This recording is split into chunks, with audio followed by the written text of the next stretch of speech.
Hello जी, good morning. कैसे हैं आप सभी लोग? उम्मीद करती हूँ अच्छे होंगे। मैं भी अच्छी हूँ और स्वागत करती हूँ आप सभी लोगों का अपने इसके ब्लॉगर में। तो ये है खिचड़ी के दिन का, जिसको मकर संक्रांति भी कहते हैं और भी बहुत जगह पे बहुत नामों से इसको जाना जाता है। 14 जनवरी मकर संक्रांति के नाम से लोग जानते हैं, लेकिन हमारे यहाँ यूपी बिहार में इसको खिचड़ी कहते हैं। जी हाँ, हमारे यहाँ इसको खिचड़ी के नाम से जानते हैं। और जो स्टार्टिंग में आपको दिखाई हूँ, ये चावल और दाल जो मिक्स था, इसको छूते हैं नहाने के बाद दान में देने के लिए। उसके बाद मेरी जिठानी जो है वो टिकिया चाट बनाई थी, तो वो हम लोग खाए थे, सबके लिए दी थी, मेरी पूरी फैमिली के लिए।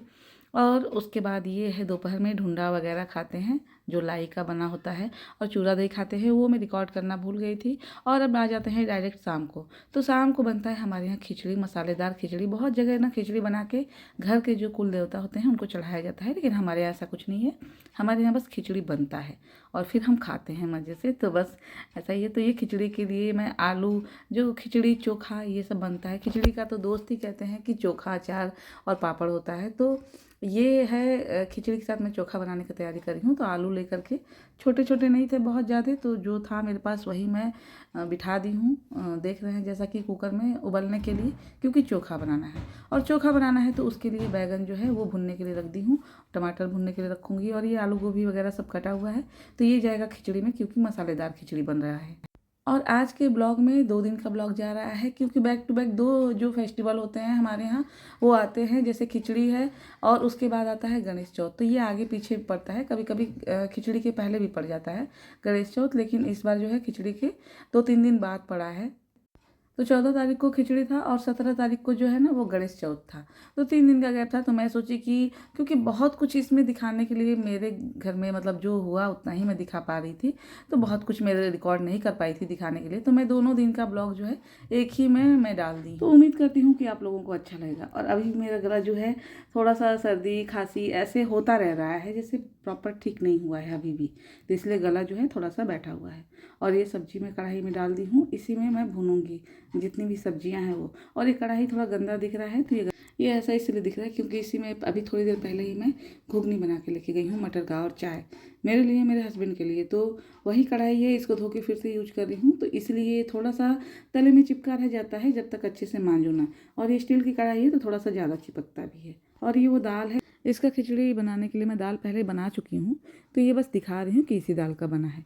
और उधर टमाटर जो है भुनने के लिए रख दी हूँ, बैगन पहले ही भून के निकाल चुकी हूँ। और ये सब कुछ मैं मसाला वगैरह सब भून भान के सब्जी की तरह और फिर जाके खिचड़ी में मिक्स करूँगी, ताकि प्रॉपर वो मसाले वाली खिचड़ी तैयार हो गई हमारी। तो ये प्याज और आलू थोड़ा सा भुनने के बाद इसी में मैं प्याज डाल दी हूँ, और मसाला भी सारा कुछ इसी में मैं डाल करके एक ही साथ भून लूँगी।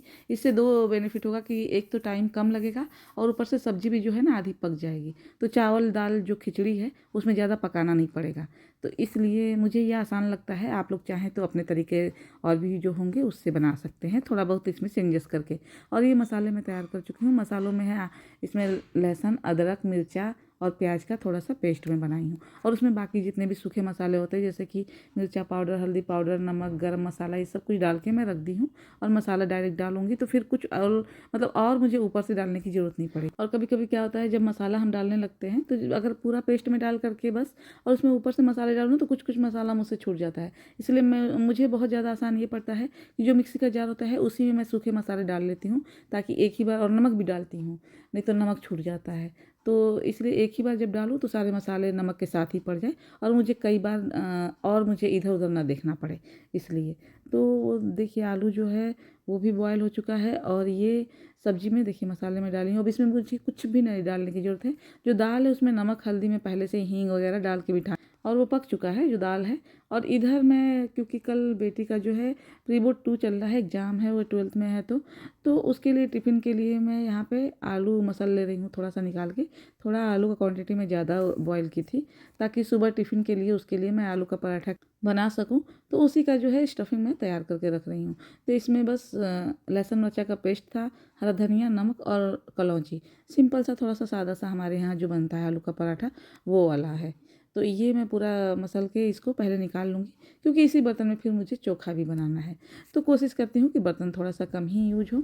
और ये वो दाल है जो पक चुका है, काली दाल जो है, इसमें नमक हल्दी हींग वगैरह डाल के मैं पका चुकी हूँ, और ये बहुत अच्छे से गल गया है। तब इसमें, ये तो दाल की तरह मैं बनाई थी, अब इसमें मैं पानी डालूंगी, क्योंकि हमको इसमें मसाले के साथ सब्जियां डालनी है और चावल भी धो के रखी हूँ वो भी डालना है। तो ये सब कुछ भी पकेगा, तो इसलिए वो क्वांटिटी ज़्यादा होना चाहिए पानी का। और ये जो है बैगन और टमाटर भुन गया है, आलू भी बॉयल हो ही गया है, जो कि उसमें से थोड़ा सा आलू मैं निकाल करके, जैसा कि अभी बताई हूँ कि मैं आलू का पराठे के लिए तैयार की हूँ, रख दी हूँ उसको सुबह बेटी को टिफ़िन में देने के लिए। और जो बचा हुआ आलू है तो उसको मैं अभी छिल करके और मसल लूँगी, क्योंकि चोखा उससे तैयार करेंगे हम लोग। तो ये देखिए आलू जो है छिल रही हूँ, और ये इतना फटाफट काम हो रहा है, फास्ट फॉरवर्ड है, इसलिए अगर रियल लाइफ में होता तो बहुत अच्छा हो जाता है। ये हमेशा ही मैं बोलती हूँ। तो अच्छा लगता है कि मतलब वीडियो में ये हमारा टेक्नोलॉजी है कि इसको हम फास्ट कर सकते हैं जैसे चाहें वैसे। रियल लाइफ में तो ऐसा नहीं हो सकता है, वीडियो को हम ऐसे कर सकते हैं। तो ये देखिए ये आलू जो है वो छिल ली और बैगन छिल ली, और बैगन को चेक कर लें कि कीड़े वगैरह ना हो। वैसे तो जब हम कट लगाते हैं, कट लगा के ही भुनने के लिए रखते हैं, तभी चेक कर लेते हैं, लेकिन एक बार भुनने के बाद छिलते हैं जब ना, तो उसके बाद भी एक बार अच्छे से चेक कर लें। और उसके बाद टमाटर छिल ली हूँ, और इसमें ये है जो पत्ते वाला लहसुन होता है वो है, और हरा मिर्च है, और इसमें नमक जाएगा, और लास्ट में जाएगा सरसों का तेल। तो लहसुन अगर ये ना रहे पत्ता वाला, और हाँ धनिया भी जाएगा, तो वो भी साफ़ करके मैं धनिया भी धो करके और काट लूँगी। और हाँ बता रही थी कि लास्ट में इसमें जाएगा सरसों का तेल। कच्चा सरसों का तेल जो चोखा में है ना, अलग ही वो फ्लेवर लाता है। तो उसके बिना तो एकदम अधूरा है चोखा, बन ही नहीं सकता है, वो अच्छा ही नहीं लगेगा। या फिर हमारे यूँ कहिए कि टेस्ट हमको इतना डेवलप हो गया है वो सरसों का तेल वाला, कि हम उसके बिना चोखे को इमेजिन ही नहीं कर सकते हैं यूपी बिहार में। कच्चा तेल सरसों का इसमें जाता ही जाता है। तो ये है, और ये देखिए नमक गया, और अब इसमें इसको अच्छे से हम मसलेंगे पहले। चोखे का एक मतलब और भी होता है कि इसमें आलू का जो है ना बाइट नहीं आना चाहिए, जैसे कि वो खड़ा आलू जो कहते हैं वो नहीं होना चाहिए। एकदम अच्छे से आलू को एकदम मिक्स कर देना है, आलू और बैगन और ये टमाटर सब कुछ है, बहुत अच्छे से इसको मसल देना है। और ये काम ना कोई चम्मच, कोई स्पून, कोई कांटे छुरी नहीं कर सकते, ये आपको अपने हाथों से ही करना होगा। और सच में ये जब हाथों से अच्छे से मसलाता है तो इसका टेस्ट ही अलग होता है। वो हम चम्मच से शायद इमेजिन भी नहीं कर सकते, क्योंकि हम लोगों ने कभी अपने मम्मी को, दादी को ये देखा ही नहीं है चम्मच से करते हुए, और जो कि देखे हैं कि सरसों का तेल मैं डाली हूँ तो ये अलग तरह का एक फ्लेवर ले आता है। तो ये जादू का काम करता है इसमें, बहुत ही अलग और टेस्टी इससे चोखा बनता है। और ये दाल को मैं बिठा दी हूँ, और आँच जो है वो फुल कर दी हूँ, क्योंकि इसमें मैं पानी डाली हूँ ताकि ये खौल जाए अच्छे से। और पानी खौलने के बाद इसमें चावल डाल दी हूँ। तो चावल डालने के बाद वो थोड़ा सा पक गया है चावल, क्योंकि चावल को पहले ही धो के रखी थी, तो उसको पकने में ज़्यादा टाइम नहीं लगा है। और सब्जी भी जो बताई हूँ कि मसाला वगैरह भुनी हूँ, तो सब्जी भी आधा पका हुआ है। तो इसको भी बनाने में तो ये बहुत मतलब कहें तो फटाफट बन जाएगा।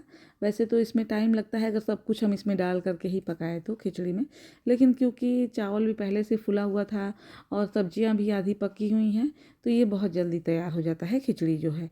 तो ये देखिए ये लगभग तैयार हो चला है, अब थोड़ा सा ही बस बाकी है, और ये तैयार अब बस हो ही चलेगा। और उसके बाद इसमें हम तड़का लगाएंगे घी जीरे का। और हाँ देखिए मटर मटर बाकी रह गया था इसमें, क्योंकि मटर मैं अलग से धो के रखी थी, मटर और टमाटर। तो जब ये आधा पक जाता है ना खिचड़ी, उसके बाद इसमें जाता है मटर और टमाटर। और ये पिछली बार भी मैं खिचड़ी के दिन ये शेयर की थी, जो खिचड़ी वाली रेसिपी है, खिचड़ी के दिन नहीं उसके बाद ही, जाहिर सी बात है ब्लॉग आएगा तो उसमें भी मैं ये शेयर की थी। और उधर देखिए मैं कलछी रखी हूँ, उसमें घी और जीरा इसमें डाल करके तड़का लगाऊंगी। खिचड़ी में घी जीरा ना हो तो फिर नहीं मन मानता है भाई, घी जीरा का तड़का तो होना ही चाहिए, भले कितना भी इसमें मसाला पड़ा हो। तो ये देखिए दाल बहुत ज़्यादा नहीं डाली थी मैं। और आज के दिन का खिचड़ी जो होता है, जो खिचड़ी के दिन का, उस दिन का खिचड़ी सबसे अच्छा बनता है। साल में फिर ऐसी खिचड़ी नहीं बनती है, आप कितना भी बना लें। वो होता है ना दिन के हिसाब से, ये प्रसाद कोई चीज़ होता है तो उसका टेस्ट ही अलग हो जाता है, तो वैसा है आज के दिन की खिचड़ी जैसा खिचड़ी रोज़ नहीं बन पाता है। और बहुत अच्छा बना था खिचड़ी, बहुत टेस्टी बना था। और ये रहा आज का हमारा पूरा थाली। चोखा है, रोटी है, क्योंकि हस्बैंड जो है पूरा खिचड़ी बस नहीं खाएंगे, वो रोटी चाहिए। दही है, चटनी है, और वो है घुगनी जो मैं बताई हूँ ना कि बनाई थी, मूली है, प्याज है, और खिचड़ी है गर्मा गर्म। तो ये आज हमारा प्रॉपर थाली है पूरा। आप लोगों को कैसा लगा ज़रूर बताइएगा। और किसी को भी मेरा मेहनत अगर अच्छा लगे तो लाइक शेयर और सब्सक्राइब भी करिएगा, अगर सब्सक्राइब नहीं किए हैं तो आज का मेरा बस ये खिचड़ी के दिन का इतना ही ब्लॉग था। आप लोगों को कैसा लगा ज़रूर बताइएगा।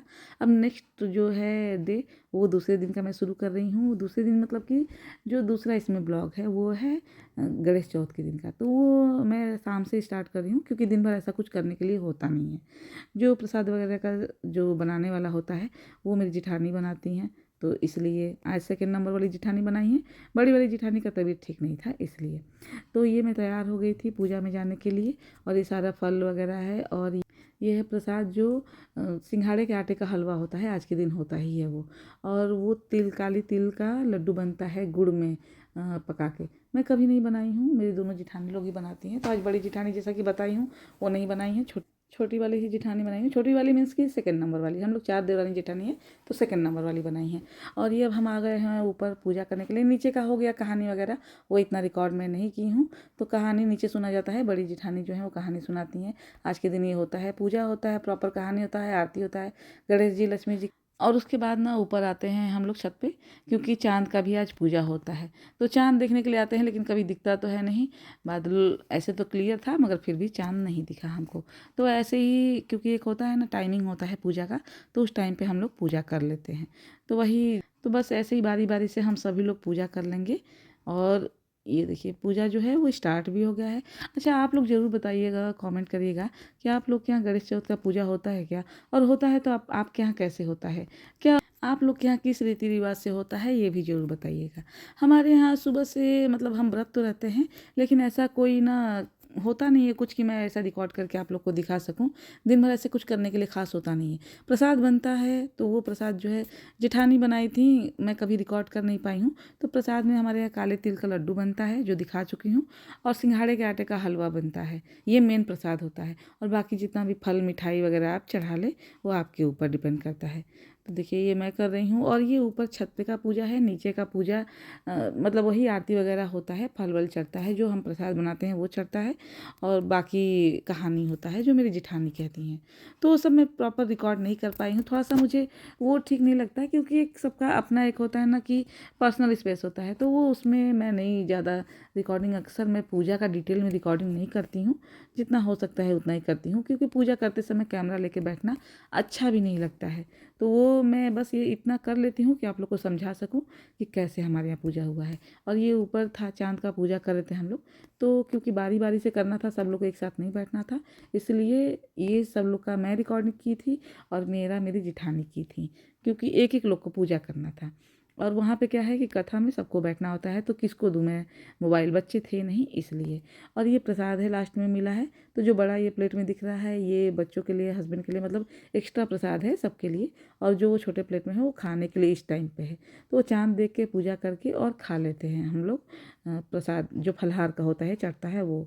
तो खा के और पानी पी सकते हैं। आज के निर्जल व्रत का ये है कि शाम को पानी हम पी सकते हैं। और ये 2 पड़ता है गणेश चौथ साल में, एक गर्मी में पड़ता है अगस्त वगैरह में रक्षाबंधन के बाद, और एक पड़ता है ठंडी में। तो जो गर्मी वाला पड़ता है वो सुहागन का होता है, जैसे कि हस्बैंड के लिए रखा जाता है, और ये जो ठंडी में पड़ता है ये बच्चों के लिए रखा जाता है। तो ये ठंडी वाला जो है ये है आज का जो हम लोग व्रत किए हैं, ये बच्चों के लिए अपने किए हैं स्पेशली। तो बस जी यही मेरा ब्लॉग था, और ये रहा मंदिर का थोड़ा सा पूजा रूम का। आप लोगों को कैसा लगा ज़रूर बताइएगा। और अगर आप लोग नए हैं, पहली बार मेरे चैनल पे हैं, तो मेरे चैनल को सब्सक्राइब करें, मेरे वीडियो को लाइक करें, और बेल आइकन को दबाना ना भूलें, ताकि नोटिफिकेशन आप लोग को मिलता रहे जब भी मैं वीडियो अपलोड करूं।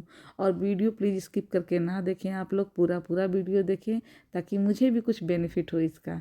और बहुत मेहनत लगता है ब्लॉग बनाने में, अगर कोई भी होगा यूट्यूब पे तो उसको पता है, कोई भी फील्ड में वो ब्लॉग बनाता होगा उसको टाइम लगता है और मेहनत भी लगता है साथ में। तो हमारे मेहनत का इतना तो बेनिफिट होता है कि आपका एक लाइक तो बनता है, और ये बिल्कुल फ्री है, आप जानते हैं कि कुछ इसमें आपका चार्ज नहीं होने वाला है, तो इसलिए लाइक ज़रूर करिएगा। और ये सेकेंड डे का है, तो सेकेंड डे का मैं प्रॉपर कुछ भी ब्लॉग नहीं रिकॉर्ड की थी, जैसे कि व्रत के सेकेंड डे। तो ये पकौड़ी बनाई थी, मतलब गोभी का, प्याज का, पनीर का, और चाय था, ब्रेड से की थी मैं, मैक्रोनी था, तो मैक्रोनी मैं बनाई थी, मेरी जेठानी बनाई थी तो वो दी थी, और चटनी था। तो ये सारा कुछ था, और उसके बाद फिर खाना बनाती हूँ। तो खाने में वही देखते हैं कि व्रत के सेकेंड डे जो है मैं कलौंजी ज़रूर बनाती हूँ। तो ये रहा हमारा खाना, दाल चावल रोटी सैलेड कलौंजी, और जो सुबह में पकौड़ी बनाई थी वो था, चटनी था। तो बस ये था हमारा थाली दोपहर के खाने का। तो ये पूरा मेरा ब्लॉग आप लोग को कैसा लगा ज़रूर बताइएगा, और लाइक शेयर सब्सक्राइब करना बिल्कुल ना भूलिएगा। मिलते हैं अगले